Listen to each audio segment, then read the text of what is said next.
आज की मार्केट में एफआईआई ने लगभग 7470 करोड़ रुपए की बाइंग की है। मंडे के बाद मार्केट का क्या हालचाल रहेगा, चलिए उसके बारे में भी थोड़ी सी बातचीत कर लेते हैं।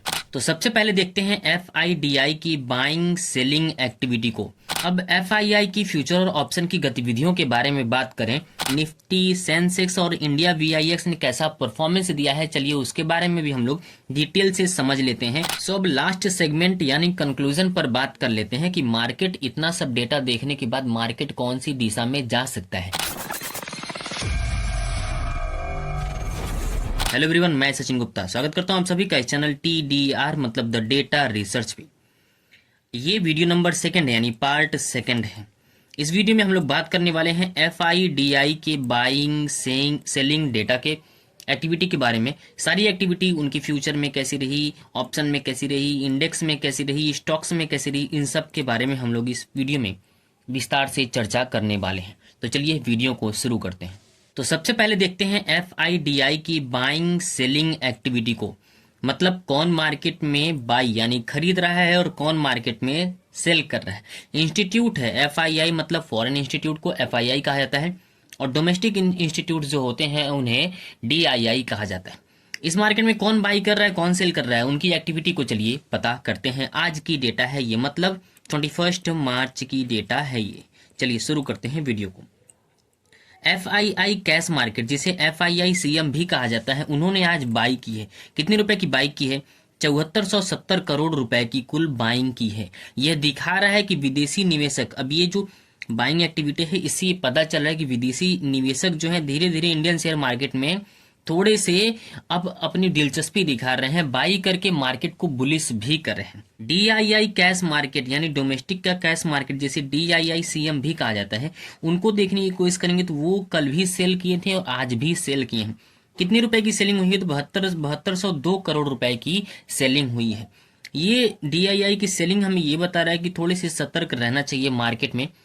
अब कुछ दिनों के लिए, मतलब ये घरेलू निवेशक जो है कुछ दिनों से सेलिंग में है। कल भी इन्होंने सेल किया था और आज भी इन्होंने सेल किया है, जबकि ये कल भी बाई किए थे और आज भी बाई किए हैं। इसके साथ ही साथ एफआईआई ने फ्यूचर और ऑप्शन में क्या किया है, चलिए उसके बारे में भी हम लोग वीडियो में चर्चा कर लेते हैं। अब एफआईआई की फ्यूचर और ऑप्शन की गतिविधियों के बारे में बात करें तो एफआईआई इंडेक्स फ्यूचर्स में कुल 2419 करोड़ रुपए की बाइंग किया गया है। मतलब जो दिखा रहा है कि मार्केट कुछ समय के लिए बुलिश रह सकता है, मार्केट में कुछ समय के लिए तेजी जो है वो जारी रहेगा और मार्केट ऊपर की तरफ कुछ समय के लिए रहेगा। जबकि एफआईआई इंडेक्स ऑप्शन में कुल 14,188 करोड़ रुपए की सेलिंग हुई है। बहुत ही बड़े अमाउंट में सेलिंग किया गया है इंडेक्स ऑप्शन में। और एफआईआई स्टॉक्स फ्यूचर्स की बात कर लें तो 1187 करोड़ रुपए की बाइंग की गई है, जबकि एफआईआई स्टॉक ऑप्शंस में 705.10 करोड़ रुपए की सेलिंग की गई है। फ्यूचर्स में बाइंग करके दिखा रहा है, फ्यूचर्स में चाहे वो इंडेक्स हो चाहे वो स्टॉक हो, फ्यूचर में बाइंग किया गया है। इसका मतलब है कि आने वाले कुछ दिनों में मार्केट थोड़ा सा बुलिश रह सकता है। स्टॉक फ्यूचर में भी इन्होंने बाइंग करके इंडिविजुअल ये दिखा दिया है कि ये स्टॉक जो है, कुछ इंडिविजुअल स्टॉक्स जो हैं वो कुछ दिनों के लिए ऊपर रहेंगे। अब एफआई फ्यूचर ऑप्शन की गतिविधियां जानने के बाद चलिए निफ्टी, सेंसेक्स और इंडिया वीआईएक्स की परफॉर्मेंस के बारे में भी जान जाते हैं। 21 मार्च की डेटा के अकॉर्डिंग, मतलब आज की डेटा के अकॉर्डिंग निफ्टी, सेंसेक्स और इंडिया वीआईएक्स ने कैसा परफॉर्मेंस दिया है, चलिए उसके बारे में भी हम लोग डिटेल से समझ लेते हैं। और आने वाली मार्केट में, मतलब कुछ दिनों में मार्केट कैसा मूवमेंट देगा उसके बारे में थोड़ी सी जानकारी ले लेते हैं। निफ्टी की बात करें तो आज इन्होंने 159.75 यानी 0.7% का उछाल लगाकर कुल 23,350 पर बंद हुआ है। अब सेंसेक्स की बात कर लें तो 557.45 यानी 0.7% का उछाल लगाकर कुल 76,905 पर बंद हुआ है।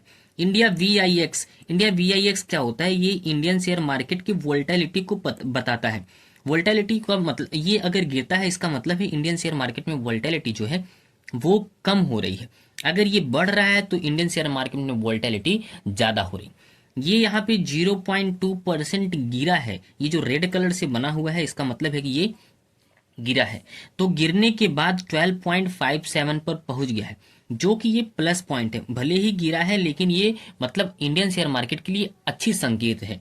इसका गिरने से क्या होगा, इंडियन शेयर मार्केट जो वोलेटिलिटी है वो कम होगी। तो इंडिया VIX भी हमें पॉजिटिव संकेत दे रहा है। निफ्टी भी प्लस में, सेंसेक्स भी प्लस में, और इंडिया VIX गिरकर भी प्लस में हमें दिखाई दिया है। गिरकर प्लस में कहने का मतलब ये कि इसका गिरना ही इंडियन शेयर मार्केट के लिए अच्छा है। ये तो बात रही निफ्टी, सेंसेक्स, इंडिया VIX की। अब क्या आगे मार्केट में क्या हो सकता है, यानी मंडे के बाद मार्केट का क्या हालचाल रहेगा, चलिए उसके बारे में भी थोड़ी सी बातचीत कर लेते हैं। सो अब लास्ट सेगमेंट यानी कंक्लूजन पर बात कर लेते हैं कि मार्केट इतना सब डेटा देखने के बाद मार्केट कौन सी दिशा में जा सकता है। जब मंडे को मार्केट ओपन होगा तो वो पॉजिटिव ओपन होगा कि निगेटिव ओपन होगा, कि प्लस में बंद होगा कि माइनस में बंद होगा, इसके बारे में चलिए थोड़ा सा बातचीत कर लेते हैं। मार्केट का सेंटीमेंट क्या है और मार्केट के नेक्स्ट मूव क्या हो सकते हैं। FII ने कैश मार्केट और फ्यूचर सेगमेंट में अच्छी खरीदारी की है, जो बुलिश सेंटीमेंट को दर्शा रहा है। इससे पता चल रहा है कि मार्केट जो है फिलहाल बुलिश सेंटीमेंट यानी बुलिश ट्रेंड में चल रहा है। DII की बिकवाली की है, जो यह दर्शा रहा है कि घरेलू निवेशक थोड़े से सतर्क हैं। ये फिलहाल अभी इंडियन शेयर मार्केट में पैसा नहीं लगाना चाहते हैं। निफ्टी और सेंसेक्स लगातार ऊपर जा रहा है, जिससे मार्केट में स्ट्रांग मोमेंटम बना हुआ है। कल का भी मार्केट देखेंगे तो प्लस में निफ्टी सेंसेक्स बंद हुआ था। आज के मार्केट में प्लस में निफ्टी और सेंसेक्स बंद हुए हैं, जो कि एक प्लस और स्ट्रांग मोमेंटम दिखा रहा है। स्ट्रांग मोमेंटम कहने का मतलब ये कि इंडियन शेयर मार्केट लगातार सितंबर से लेके अब तक में 12 से लेके 13% तक का इंडियन शेयर मार्केट गिर चुका है, लेकिन पिछले 2 दिनों में इंडियन शेयर मार्केट लगातार ऊपर की तरफ बढ़ रहा है। तो ये एक स्ट्रांग मोमेंटम को दिखा रहा है कि आने वाले समय में इंडियन शेयर मार्केट थोड़े से ऊपर जा सकते हैं। इंडिया VIX, हमने इसके बारे में पीछे चर्चा किया है कि इंडिया VIX अगर गिर रहा है इसका मतलब है कि स्ट्रांग मोमेंटम बन रहा है, वोलेटिलिटी कम हो रहा है, मार्केट में डर कम हो रहा है और मार्केट में स्थिरता आ रही है, मतलब सस्टेनेबिलिटी बनी रह सकती है। FII ने ऑप्शन सेगमेंट में बिकवाली की है, मतलब सेलिंग किया है, जो ये दिखा रहा है कि शॉर्ट टर्म में करेक्शन आ सकता है। ये फिलहाल आज का पूरा FI और DI डेटा के अकॉर्डिंग ये सब के सब कुछ बताए गए हैं। लेकिन वीडियो के एंड में हम आपको डिस्क्लेमर दे देते हैं कि अगर आप किसी भी स्टॉक में बाई, सेल या होल्ड करना चाहते हैं तो खुद का रिसर्च और खुद का एनालिसिस जरूर करिए, उसके बाद ही किसी स्टॉक में बाई, सेल या होल्ड करिए। ये वीडियो सिर्फ और सिर्फ एजुकेशनल पर्पस के लिए बनाया गया था। तो चलिए मिलते हैं अगले वीडियो में, तब तक आप लोग बिल्कुल स्वस्थ रहिए, मस्त रहिए, अपना, अपने परिवार का और इस देश का भी ख्याल रखिए।